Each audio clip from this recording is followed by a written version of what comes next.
In this video, I'm going to go over the middle school performance report. And so once again, if I scroll back to the top, you are going to see some standard information. So in this particular middle school, they did meet the standard for the STAR standardized test. Again, you're going to see similar information here.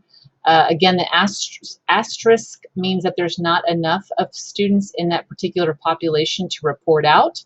And again, the federal legislation guidelines dictate what types of special or subpopulations you need to report out and which ones you don't, and then what that minimum student number population is state by state as far as if you're going to include them in your campus data or not. So in this particular case, we don't have enough ELLs or Pacific Islanders or American Indians to warrant reporting that information for those particular groups.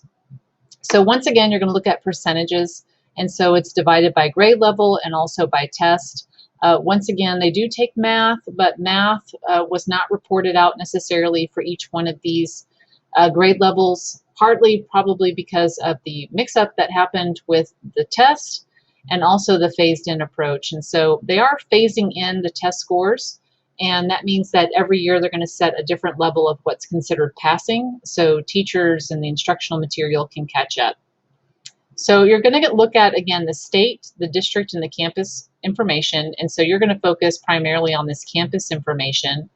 And so we notice here that for generally passing the test, we see that the campus is at about a 90% pass rate, or meeting the standard rate for their populations.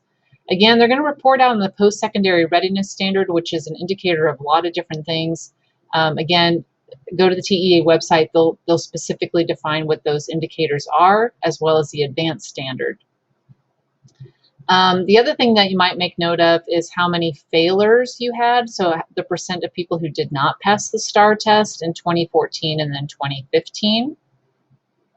But if we continue to scroll down, the things that are going to be important right now for this assignment for you is, again, you want to look at the attendance rate. So what percentages of students are attending on a regular basis or attending, consistently day to day, as well as the annual dropout rate. So we notice that here we don't have any dropouts, so students dropping out from 7th to 8th grade.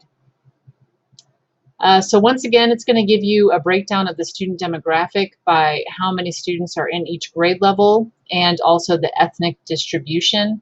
So once again, you want to look at that at campus, district, and state to see how it compares.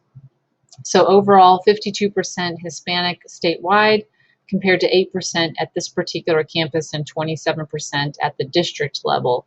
So it'll tell you ethnic distribution, also distribution by grade, and distribution by other standards like economically disadvantaged, ELLs, at-risk, and mobile students. And so each state will define what they view as at-risk student population. Some may view that as being economically disadvantaged, some being from a one-parent home, as homeless, as an ELL students.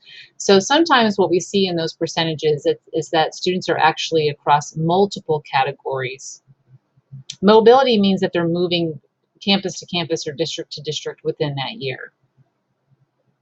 So again, retention rates, class sizes are really important. So you notice the average class size for that campus compared to district and state.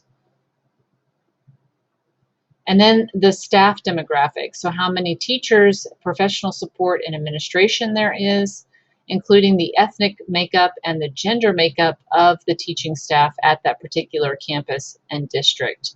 We also see the highest degree held, and the majority of time, again, you're going to find that teachers hold a bachelor's degree, and a few have a master's degree. That's going to be primarily your administrative staff, and the doctorate degrees is going to be primarily at your upper level or your district level, and then the years of experience for teachers.